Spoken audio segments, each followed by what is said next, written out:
Olá, está no ar o People First, o podcast de fidelidade que põe as pessoas no seu lugar, sempre em primeiro. E se há pilar que, quando abalado, compromete a nossa saúde emocional e mental, e com isso a nossa longevidade, é o pilar da área financeira. Sustentabilidade significa cuidar. Sustentabilidade financeira significa cuidar hoje para não comprometer o amanhã. Não será que, sabendo gerir melhor as minhas despesas e receitas para ter uma boa almofada financeira para situações de imprevisto e até para realizar alguns investimentos a pensar no meu futuro e na minha reforma, eu não me irei sentir mais seguro, tranquilo e com isso mais feliz e realizado ao longo da minha vida? É que se a resposta é um sim, então o desejo comum a todos nós é atingirmos a nossa liberdade financeira para uma vida economicamente equilibrada. E o nosso mindset e conhecimento são as chaves para lá chegarmos. E o Diogo Mendes pode, hoje mesmo, despertar-nos para esse caminho. É um verdadeiro entusiasta nesta área. Por isso mesmo é doutorado em finanças, professor na Stockholm School of Economics, investigador nas áreas de literacia financeira, finanças da empresa e economia do desenvolvimento e integra a equipa de coordenação do programa Finanças para Todos. Porque não é preciso sermos licenciados em finanças e gestão para sabermos lidar com o nosso dinheiro. Diogo, bem-vindo ao Olá, People Isabel. First. Obrigado. É um prazer ter-te cá e concordas comigo que não precisamos mesmo de ser uns experts na matéria, tirar um curso, uma licenciatura de gestão, porque realmente finanças é para todos e é essencial todos nós termos um conhecimento desta grande área que contribui para a nossa longevidade. Sim, é verdade. Antes de mais, muito obrigado pelo teu convite para estar aqui contigo a falar desta matéria que me interessa tanto e é tão querida e que eu acho que tem que ser abordada de diferentes perspectivas no nosso contexto, no contexto português, inclusivamente a perspectiva da longevidade. Sim. Nós vamos viver cada vez mais anos e queremos viver uma vida feliz. Queremos viver uma vida saudável. A parte financeira contribui também para isto. Ter uma parte financeira estável é ter mais bem-estar. E está comprovado que o bem-estar físico, o bem-estar emocional é maior quando nós temos estabilidade financeira. É muito importante pensar nesta perspectiva. Como é importante pensar noutras, como por exemplo uma vida ativa, uma vida saudável. Também aqui ter uma vida saudável do ponto de vista financeiro é muito importante. Certo. Para isso. Tu és um entusiasta por esta área. O que é que te atrai nesta... Sim. Sabes, porque eu sou da área da comunicação, da área da criação, e às vezes este é um tema, e se calhar muitos dos portugueses também se revêem em mim. Nós temos praticamente a mesma idade, não é? Andamos na casa dos 30 e às vezes no que toca a pensar nestes temas, muitas das vezes até já preparar a nossa reforma e aprender a gerir a nossa conta bancária, aquilo que nós recebemos, para ti pode ser um entusiasmo e às vezes para outros pode ser uma dor de cabeça ou até, de certa forma, angustiante. E é. Não é? E sabemos que há muitas pessoas que acabam por negligenciar essa parte, precisamente ou porque não têm o conhecimento, ou porque acham que não têm o conhecimento e não se sentem confiantes a fazer essas decisões. E é muito importante que se sintam confiantes. Nós, no nosso programa, que mencionaste nesta agradável introdução, todo o tipo de pessoas chegam até nós. Pessoas, desde as que têm fracos rendimentos, que muitas vezes vivem no limiar do seu salário e que muitas vezes não chega e que pretendem conseguir gerar um pouco mais de poupanças para fazer uma despesa extra, e não estamos aqui a falar de despesas sumptuosas, muitas vezes para conseguir comprar algo que seja um pouco mais caro ou comprar, em vez de não comprar. E temos pessoas que já estão num patamar em que já conseguem ter essas poupanças ao nível anual ou ao nível mensal e já as querem rentabilizar. Rentabilizar com diferentes objetivos, podem ter objetivos específicos de curto prazo ou médio prazo, por exemplo, dar entrada para uma casa. Que temos muitos, e pode ser também pessoas que já estão a pensar num prazo maior e que já estão a planear a sua reforma porque sabem que esse é um fator que também lhes causa ansiedade e alguma angústia. Portanto, como falávamos há pouco da parte emocional, portanto, este planeamento pode condicionar em muito como é que nós vamos lidar com a parte emocional no que respeita à nossa estabilidade financeira. E o que me atrai nesta temática é que, quer eu perceba muito ou quer eu perceba pouco, eu tenho que gerir o meu dinheiro.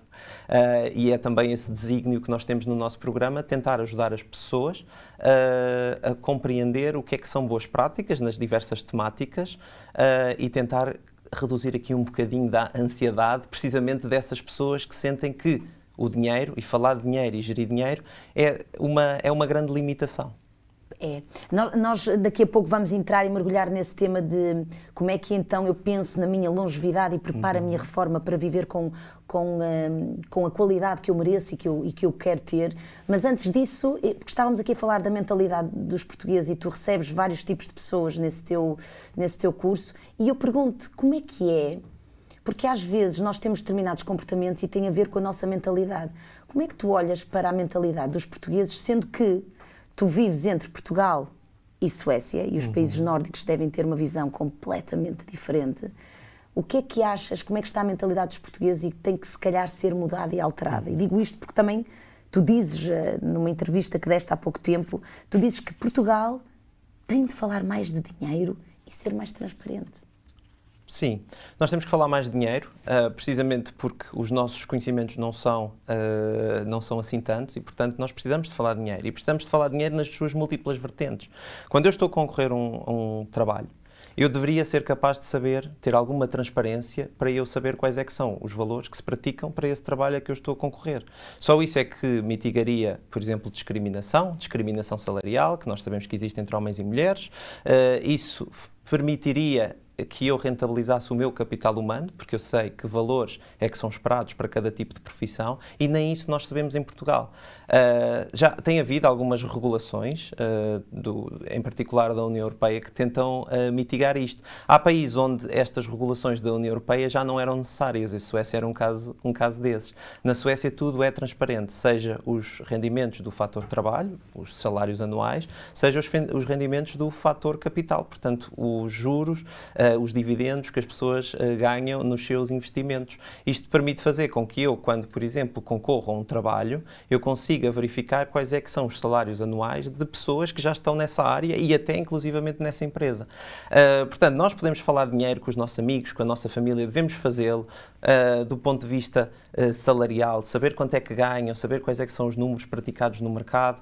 Podemos falar sobre os nossos investimentos, o que é que eu devo fazer que me permita ter um balanço entre o risco e o retorno naturalmente, mas para rentabilizar as minhas poupanças. Falar de números é muito importante. E eu acho que nós em Portugal, como cultura, falar de números não é bem visto. Não. Porque as pessoas que não têm grandes números para apresentar não querem falar deles, muitas vezes por causa do estigma, por causa da vergonha.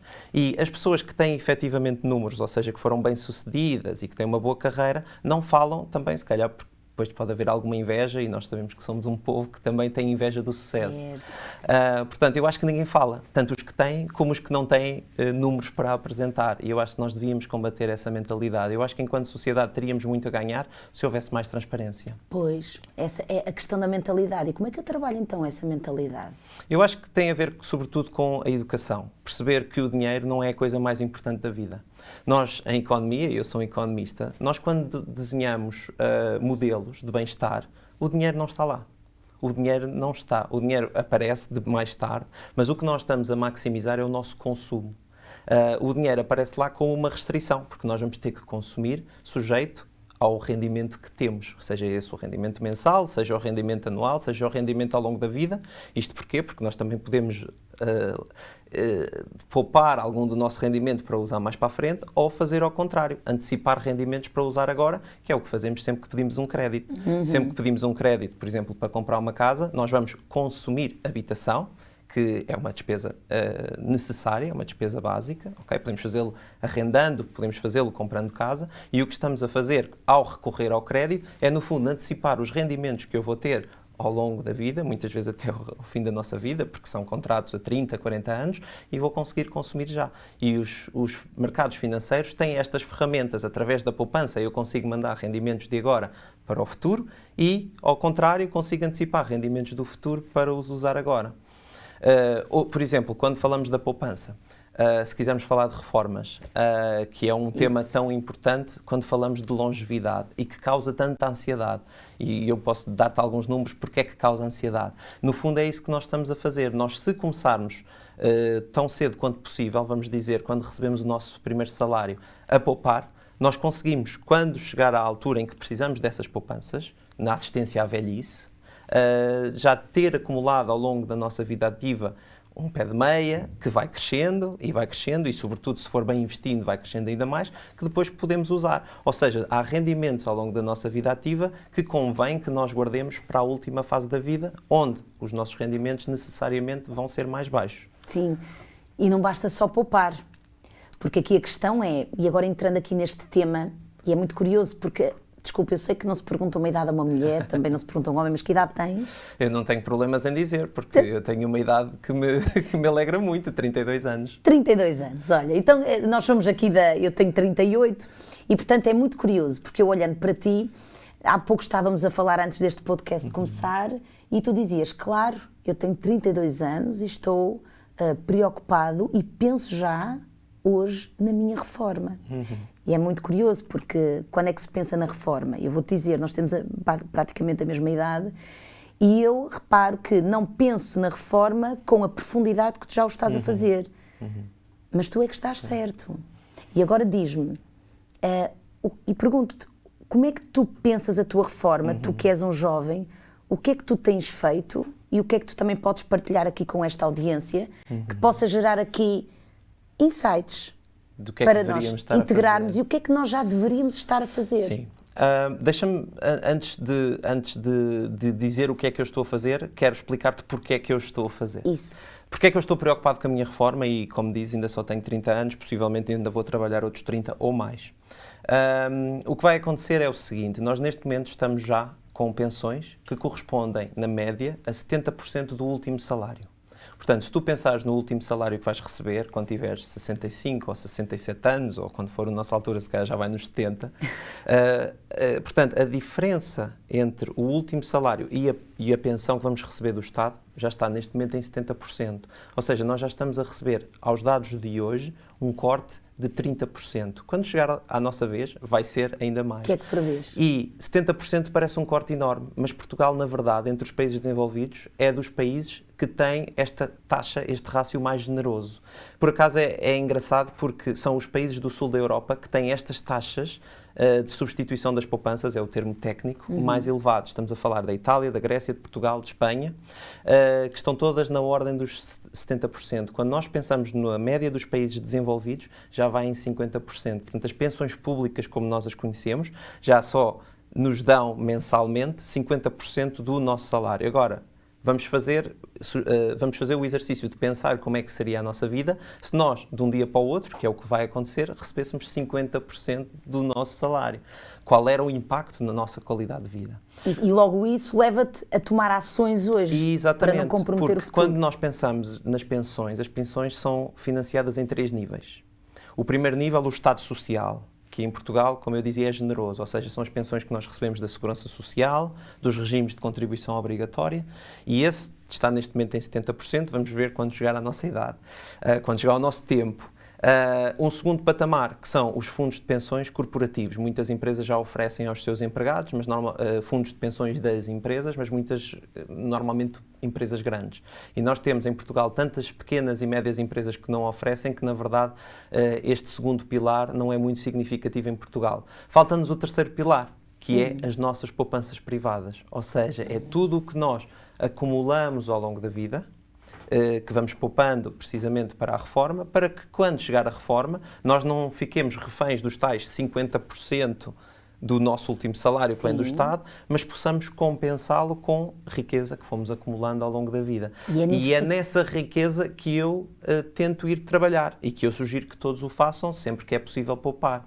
Portanto, quando nós poupamos com, eu diria, 2 objetivos. Há a poupança de pé de meia. Aquela poupança que nós queremos ter ali, se o carro avariar, se há uma despesa inesperada, se eu precisar de ser operado e não posso ir a um hospital público e quero ir a um hospital privado.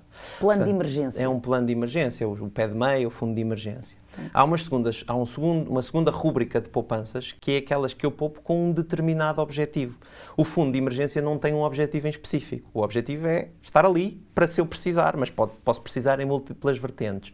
Há outra questão da poupança, ou outra rúbrica de poupança que eu planeio, ou seja, é porque quero trocar de carro daqui a 10 anos, ou porque quero dar entrada para uma casa daqui a 5, ou porque me vou reformar daqui a 30. E, portanto, é neste planeamento que eu tento trabalhar ativamente na minha vida pessoal.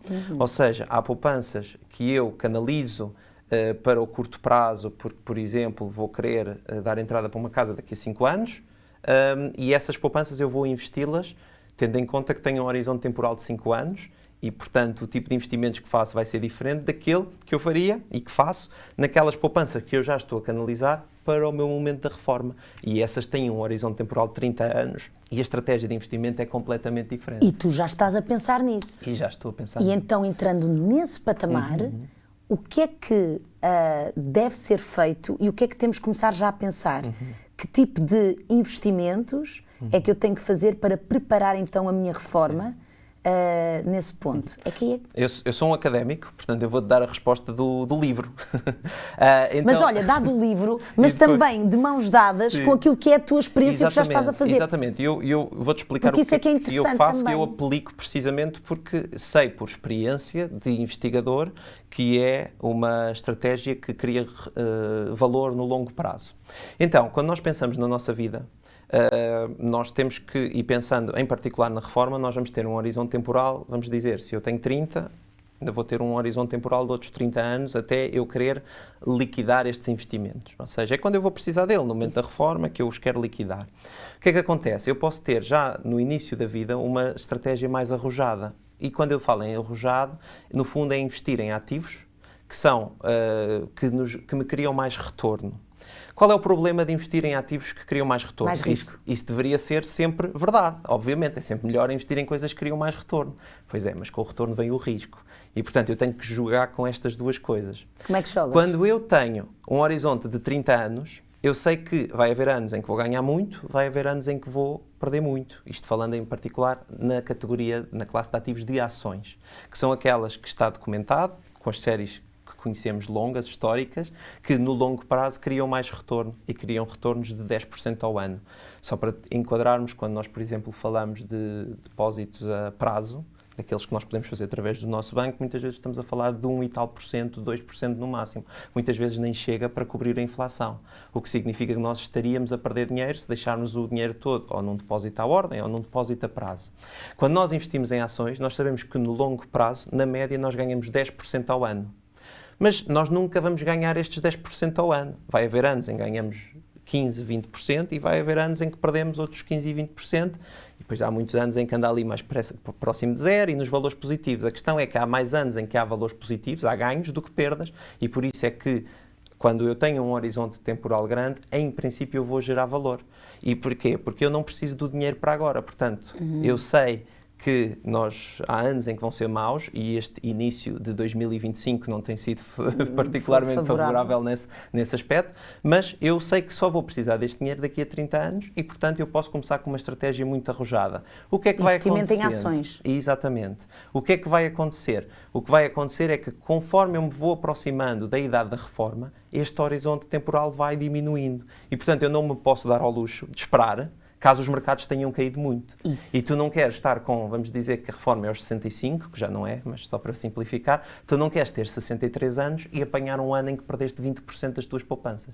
Então... E, portanto, conforme nós nos vamos aproximando da idade da reforma, nós temos que rebalançar, ter menos ações e investir noutras categorias de ativos que têm muito menos risco. Vão ter menos retorno, naturalmente, mas quando nós nos aproximamos da altura em que precisamos de liquidar estes investimentos, o nosso objetivo já é reduzir o risco para termos aquele valor o mais seguro possível. Então, mas quando falamos em risco, por exemplo, nesta altura, que tu se calhar é esse investimento que fazes, estamos a falar só de ações ou há outro tipo de investimentos de risco que tu estás a fazer, por exemplo?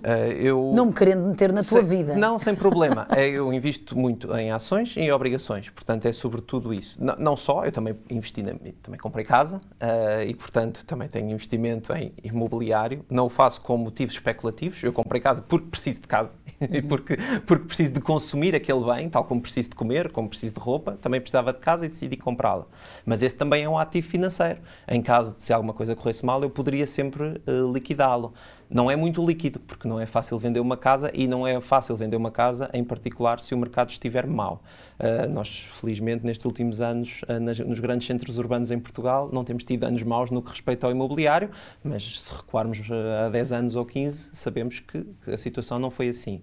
Portanto, quando nós falamos em classes de ativos, os investidores tendem a pensar muito em ações e obrigações, é aquilo que nós vemos no Lobo do Wall Street, que vemos nos filmes, que vemos, por exemplo, nas stock exchanges, os traders a gritar, a comprar e vender ações, mas há muitas outras classes de ativos em que poderíamos investir, inclusivamente nos depósitos a prazo, que muitas vezes não chegam para cobrir a inflação, mas que pelo menos têm capital garantido. E, portanto, isto depende também muito do perfil do investidor. Pessoas que têm um grau de aversão ao risco muito grande devem preferir produtos com capital garantido. Poderíamos falar de depósitos a prazo, certificados de aforro, eventualmente obrigações.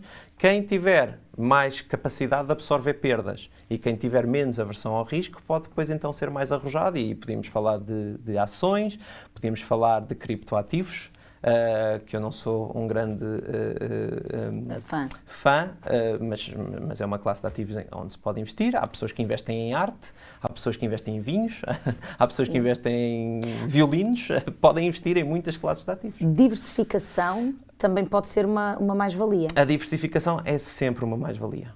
É sempre uma mais-valia e deve ser feita quer nós tenhamos um horizonte de curto prazo ou um horizonte de longo prazo. A diversificação, no fundo, o que faz é reduzir o risco, porque o que vai fazer é que, se eu tiver vários tipos de ativos na minha carteira, no meu portfólio, pode haver uma que cai, mas em princípio não vão cair todas ao mesmo tempo e, portanto, posso ter algumas perdas, mas essas perdas no bolo total estão, de certa forma, limitadas, porque não tenho a carteira toda a cair. Então, e já agora, estamos a falar de 30, 31, 32, 33 anos, que já estamos aqui a preparar a reforma, estamos a falar destes investimentos de grande risco, então, e para pessoas que neste momento nos estão a ouvir, que têm 40, 50 anos, que já começam a pensar cada vez mais da reforma, pensam de forma diferente do que tu, porque já estão a senti-la a chegar, com os 50 e tal anos, imagina, como é que essa pessoa, por exemplo, pode preparar uma reforma com foco nesta longevidade? Também há aqui uma diferença que eu vou diferir de uma pessoa de 40 e de 50 anos também noutra dimensão, que tem a ver com o fator, o capital humano. Tenho 30 anos, já tenho uma carreira, sou professor, mas ainda tenho idade para trocar de carreira ou trocar de vida. E à medida que nós nos aproximamos da reforma, vai sendo mais difícil. Não estou a dizer que pessoas com 40 e 50 anos não o podem fazer, de todo. Até porque há muitos que já o fazem. E que fazem, mas acaba por ser muito mais difícil, sejamos francos, não é?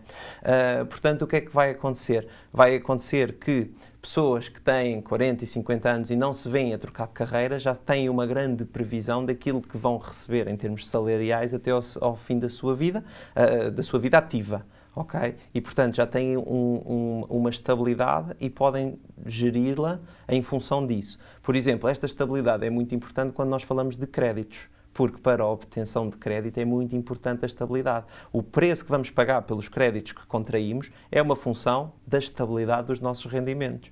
E, portanto, nós tendo rendimentos estáveis que são previsíveis até ao final da nossa vida ativa, vão ser uma grande determinante aqui. Também no que respeita aos investimentos, eu diferiria de uma pessoa com mais 10 ou 20 anos do que eu, precisamente porque eu ainda tenho um horizonte de 30 anos até à minha reforma e, portanto, posso ser arrojado, posso dar ao mercado a oportunidade de subir, cair, andar para cima, andar para baixo, como temos visto até recentemente, porque eu vou ter tempo de deixar o mercado recuperar e nós sabemos que os mercados recuperam sempre. Portanto, olhando para o passado histórico, eles recuperam sempre.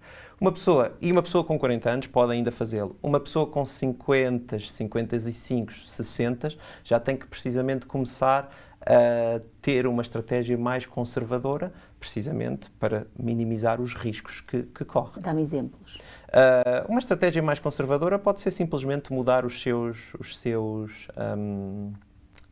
tipos de investimento em favor de classes com menos risco. Já aqui falámos, as obrigações seriam um bom caso, que ainda assim consegue ter, na média, rendimentos que batem a inflação, mas que já têm muito menos risco. E quando falamos de gerir riscos, isto é importante dizer, os riscos são transversais à nossa vida. E eu acho que até vem muito a propósito do tópico deste podcast. Por exemplo, quando tu falas sobre ter uma vida ativa saudável, ativa, é gerir riscos. É nós sabermos que, em princípio, a probabilidade de nos acontecer alguma coisa que vai criar dano na nossa capacidade de criar riqueza, da nossa capacidade de trabalhar, os custos que vamos ter quando formos velhos, na assistência na velhice, o facto desses custos virem mais cedo ou virem mais tarde, tudo isto é uma função da vida ativa e de ter uma vida saudável, por exemplo. Isso também é minimizar riscos. Investir em seguros de saúde é minimizar riscos. Portanto, quando nós falamos em minimizar riscos, não estamos só a falar, ou não devemos só falar na ótica dos investimentos, que é muito importante, mas nós temos que pensar na nossa vida como um todo, pensar quais é que são os focos de risco, o que é que eu enfrento. Eu não enfrento só riscos financeiros, eu enfrento muitos outros tipos de risco e por isso é muito importante pensá-lo nesta ótica de, ok, financeiramente sim, eu devo pensar nos meus portfólios, na minha carteira, de forma a minimizar o risco se eu precisar do dinheiro tão mais cedo quanto possível, mas também na minha vida pessoal, fora da minha carteira, não pensando na minha carteira, há muitas outras coisas que eu posso fazer. E tu pensas nisso? Se calhar devia pensar mais no que respeita à saúde. Mas olha, isso é muito interessante, porque estávamos aqui numa troca e eu tanto tenho a aprender contigo, sabes? Como eu contigo. Isto é muito interessante, porque no final do dia, e eu tenho certeza que há pessoas que agora nos estão a ouvir, no que toca a este tema que estamos a falar aqui da sustentabilidade financeira, e eu convido-te a ver todos os nossos episódios, porque vamos falar Claro de que sustentabilidade, da saúde, noutras áreas que se calhar vais gostar e que te vão agregar valor. E com os quais vou aprender muito, certamente. Exatamente, e como eu agora, a estar a ouvir-te, também eu estou a aprender. E tenho a certeza que tantas outras pessoas se estão a sentir inspiradas e estão a ganhar consciência de que há coisas que são necessárias fazer e que não podemos mais deixar para amanhã aquilo que tem que ser feito hoje, sobretudo quando entramos na casa dos 30 e dos 40. E, portanto, para fechar, eu deixo-te aqui esta pergunta que é, eu estava-te a ouvir e seguramente as pessoas que também nos estão a ouvir estão a questionar o mesmo, que é, ok, mas eu preciso de ajuda. Então, estas pessoas, tu és um entusiasta da área das finanças, a tua vida passa muito por pensar nestas questões. Para pessoas como eu, por exemplo, que também quero organizar-se cada vez mais a longo prazo, o que é fundamental nós também fazermos? Estarmos munidos de pessoas que nos possam ajudar. Quem? Agora lembrei-me do curso que vocês estão a dar, Finanças para Todos, mas por onde é que nós começamos então? Sim, Quem quer estas ajudas? Sim, eu acho que também ao nível dos nossos reguladores há muitos materiais que já foram desenvolvidos e que têm um aspecto muito pedagógico para quem quer começar agora. E quando eu digo começar, nem estou a falar de começar a ser um investidor. Ou seja, é constituir família. Constituir família é uma decisão eminentemente financeira, como gerir um orçamento familiar. Há muitos materiais, há materiais desenvolvidos, por exemplo, pelo Banco de Portugal, que já que fazem esta pedagogia. Depois há iniciativas, como por exemplo Finanças para Todos, a nossa iniciativa, onde tentamos chegar a portugueses dos mais diversos pontos do país, através de um curso que pode ser presencial ou online. Depois também há outras iniciativas mais comerciais, em que é prestado aconselhamento direcionado precisamente às necessidades e à realidade de cada um. Portanto, eu penso que a literacia financeira é um tema muito falado e já há uma grande oferta de produtos educativos com os quais as pessoas se podem instruir mais. Eu acho que é preciso haver também aqui um bocadinho de proatividade. É preciso as pessoas perceberem, estarem conscientes das suas limitações, de quais é que são as suas limitações, para depois encontrarem a ferramenta que melhor se adequa às suas necessidades. Isso. Sabes que ainda há tempo estava a ouvir um podcast de uma empresa unicórnio e o CEO dizia português. Ele dizia que uma das coisas que o ajudou muito a estar onde está, para além de todas as formações que possas ter, ele lia imensas autobiografias. Ok. Aprender com os melhores. E aprender com os melhores. Com os melhores e com os piores, porque também se aprende muito com o erro. Não, e porque os melhores são claramente aqueles que já erraram muitas vezes. E então esta cultura de começar a olhar para o erro como algo perfeito, sim. A perfeição do erro. A forma de aprender, sim. Isto é uma mentalidade muito portuguesa, que é, nós portugueses temos medo de errar, por várias questões, e agora não vamos entrar a fundo, e é preciso normalizar o erro e ver o erro como uma janela de oportunidade para chegar ao sucesso. E ele fala muito disso, e fala precisamente dessas autobiografias que ele lê. Todos eles, os grandes... falharam. Todos eles falharam. E falhar é bom. E é bom, sim. Estás a ver? Sim. Pronto, não podemos conversar mais porque já estamos a chegar ao fim. Mas olha, Diogo, muito obrigada por este momento. Foi muito esclarecedor e inspirador.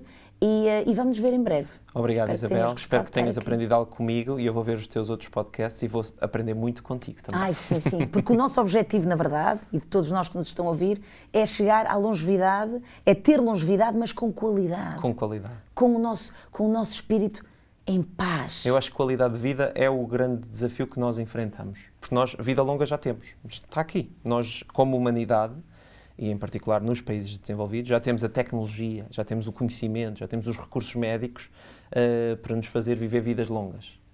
Já estou bem se eu viver 80 anos. Eu quero é viver 80 anos felizes. É, e sabes, e nós estamos desenhados para isso. Às vezes esquecemos-nos. Eu acho que sim. Mas pronto. Obrigada, Diogo. E quanto a vocês, se só agora descobriste o People First, podes encontrar todos os episódios de todas as temporadas no YouTube, Spotify, SoundCloud e Apple Podcasts, incluindo já este, para veres e reveres nos momentos em que nem tudo corre como queres e partilhares com quem precise de um bom conselho. Contamos contigo no próximo episódio e até lá, já sabes, dá prioridade ao que importa. Este é um podcast Fidelidade Studio. Um espaço onde damos voz à vontade de pensar a sociedade e o mundo. Ouve este e outros podcasts em fidelidadestudio.pt.